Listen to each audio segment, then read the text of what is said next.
And joining us now is Renee Formicola, professor of political science at Seton Hall. Good morning. Thanks for being with us here. Good morning. Thank you for having me. Playing off some of the things that we just heard from Norah O'Donnell's interview with the Pope last year, how revolutionary was this Pope when it came to progressing the Catholic Church? Well, I think that what Norah said was very true, that basically, after all is said and done, this is a man who cared very much for humanity. And what I happen to teach church-state relations. So I tried to look at different documents or things that he had done that showed this. And early on when he was in Argentina as a very high ecclesiastical person, he wrote something called the Aparecida documents, which really talked about options for the poor and helping the poor people. It was revolutionary for all of South America, what he was calling for on the governments. Secondly, as soon as he became Pope, he wrote an encyclical entitled Laudato Si, which was really about environmental justice and care for creation.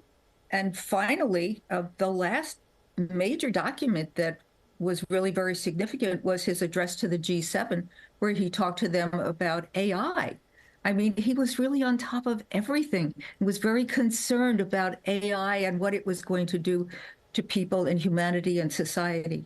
Called it a fearsome tool. Yeah, the worldwide approval rating of this Pope in the 70s, which is pretty incredible when you think about it, how divisive the world is, no matter who you're talking about. What impact did he have on the way people viewed the Catholic Church, in your opinion?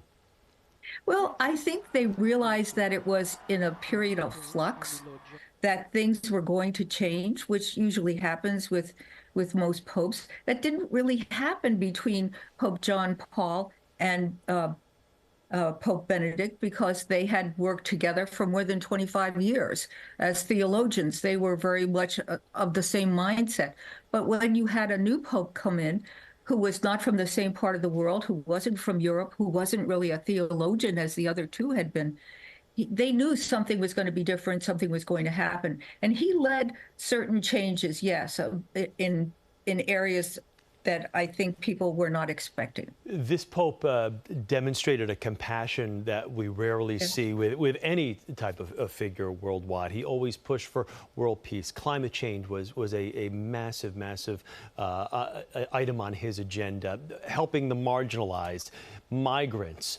Politically, how did this play around the world, in your opinion? Well, I think that was all very important, but I think that probably the most significant thing when he came into office was the clerical sexual abuse crisis. And he was one who faced it head on. He changed laws at the Vatican. He changed people who would be allowed to come into seminaries. He changed the way that the Catholic Church looked at clerical sexual abuse, that it was more than just a sin, but that for the first time it was recognized as a crime as well. He was the person who brought the church in line with what was happening on criminal procedure, not just civil, not just religious courts, et cetera. He made huge, huge changes with regard to clerical sexual abuse. Renee Formicola, we thank you for taking a couple of moments for us this morning. Good to see you. You're welcome. All right, we'll continue to follow the passing of the Pope throughout the morning and on our website at CBSNewYork.com.